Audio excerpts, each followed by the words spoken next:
ஸ்ரீமதி ராமானுஜாய நமः. வசுதேவசுதம் தேவம் கம்சச்சானூரமர்தனம் தேவகீ பரமானந்தம் கிருஷ்ணம் வந்தே ஜெகத்குரும். நாள்தோறும் பகவத்கீதையில் இப்போ நம்ம பார்த்துட்ருக்கிறது க்ஷேத்ரஜ்ஞ விபாக யோகம்ன்ற 13வது அத்தியாயம். இதில் நம்ம இந்த அத்தியாயத்தோட முடிவை நெருங்கிட்டுருக்கோம். கடந்த சில ஸ்லோகங்களாகவே பகவான் ஆத்மாவும் உடலும் வேறுன்னு திரும்ப அதை அழுத்தமாக சொல்லி அதை எப்படி வேறுபடுத்தி பார்க்குறது, அந்த வேறுபடுத்தி பார்க்குறதுனால என்ன நடக்கும்ன்றதெல்லாம் சொல்லிட்டு வராரு. இப்போது பகவான் இந்த மாதிரி சொல்லிகிட்டே வரார் இல்லையா, லாஜிக்கலாகவும் இதுக்கு ஒரு ஆங்கிள் இருக்குது. அதாவது சயின்டிஃபிக் இதுவாகவும் பார்த்திங்கன்னா, ஏன்னா இப்போ உடலை என்ன சொல்லுவாங்க அப்படின்னா 2ஆல் ஆக்கப்பட்டது, 3ஆல் ஆக்கப்பட்டது, 4ஆல் ஆக்கப்பட்டது, 7ஆல் ஆக்கப்பட்டது அப்படின்னு சொல்லுவாங்க.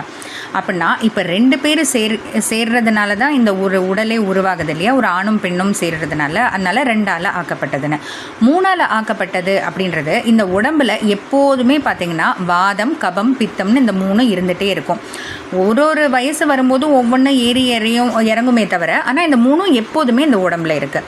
அடுத்து 4ஆல் ஆக்கப்பட்டதுன்னா 4 விதமான உணவுகள், கடித்து சாப்பிட்றது, விழுங்கிறது, அது போல் குடிச்சு சாப்பிட்றது, இது போல் 4 விதமான உணவுகள்னால தான் இந்த உடம்பு ஆக்கப்பட்டிருக்குன்னு. அடுத்து 7ஆல் ஆக்கப்பட்டதுன்றது 7 தாத்துக்களால், அதாவது பார்த்திங்கன்னா இப்போ நரம்பு, சீழ், சதை, மஜ்ஜை அப்படின்ற இந்த 7 தாத்துக்களால் இந்த உடம்பு ஆக்கப்பட்டிருக்கு. அப்படின்றதுனால தான் 2, 3, 4, 7. ஆனால் ஆத்மாவுக்கு பார்த்திங்கன்னா இந்த 2, 3, 4, 7 பற்றி எதுவுமே கிடையாது. ஒன்று தான், அறிவே உருவம், ஞானத்தாலேயே தான் ஆக்கப்பட்டது ஆத்மா. ஞானமே உருவம்ன்றது ஆத்மா அப்படின்றதுனாலேயே பார்த்திங்கன்னா இந்த சயின்டிஃபிக்காகவும் பார்க்கும்போது உங்களுக்கு இந்த ஒரு பெரிய வித்தியாசம் தெரியும். இப்போ 31வது ஸ்லோகத்து மூலமாக பகவான் எப்படி வித்தியாசத்தை நமக்கு எடுத்து காட்டுறாருன்னு பார்க்கலாம். அநாதித்வான் நிர்குணத்வாத் பரமாத்மாயமவ்யயः ஷரீரஸ்தோபி கௌந்தேய ந கரோதி ந லிப்யதே. ஹே கௌந்தேய, குந்தியோட புத்திரனே, குந்தியோட மகனே, நான் நல்லா சொல்கிறேன் கேட்டுக்கோ.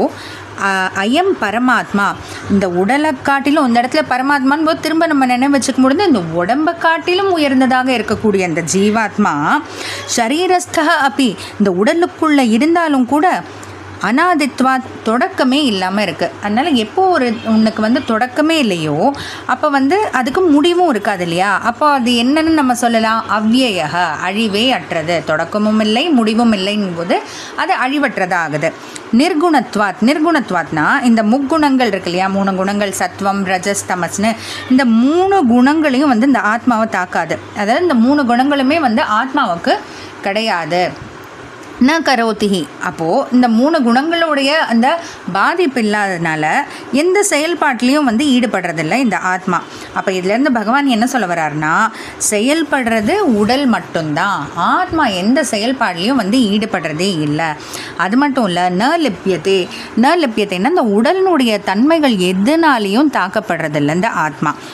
அப்போது இந்த சில விஷயங்கள்னாலையும் ஆத்மாவும் உடலும் வேறு அப்படின்னு நம்ம யோசிக்கலாம். இப்போது ஆத்மா தான் அனுபவிக்கிறவர், கர்மங்களை அனுபவிக்கிறதுக்காக தான் பிறவைகள்லாம் எடுக்கிறாரு. ஆனால் இங்கே எந்த செயல்பாடும் செய்யலைன்னா நம்ம திரும்ப நல்லா கவனிக்க வேண்டிய ஒரு விஷயம், உடல் செயல்பாடு செய்யுது. அந்த செயல்பாடு செய்கிறதுனால துன்பங்கள் இன்பங்கள்லாம் ஏற்படுது, அதை அனுபவிக்கிறது தான் ஆத்மாவை தவிர ஆத்மா நேரடியாக எந்த செயல்லையும் ஈடுபடுறது இல்லை. அதே மாதிரி முக்குணங்களும் இந்த உடல்னால தான் இந்த முக்குணங்கள் ஏற்படுது. இந்த உடலுக்குள்ளே தான் இந்த சத்துவம், ரஜஸ், தமஸ்னு இந்த 3 குணங்களும் இருக்குது. அதனுடைய தாக்கத்தை இந்த ஆத்மா அனுபவிக்குது. ஸோ அனுபவிக்கிறதா ஆத்மா அமைஞ்சிருக்கே தவிர ஆத்மா எந்த செயல்லையும் ஈடுபடுறதில்ல. அதே போல் இந்த உடலினுடைய தன்மைகளும் ஆத்மாவை பாதிக்கிறதில்ல. இப்படி எவ்வளவோ பல விஷயங்கள்னால ஆத்மாவும் உடலும் வேறுபட்டது அப்படின்ட்டு பகவான் சொல்லிட்டு வராரு. தொடர்ந்து பார்க்கலாம். ஜெய் ஸ்ரீ கிருஷ்ணா.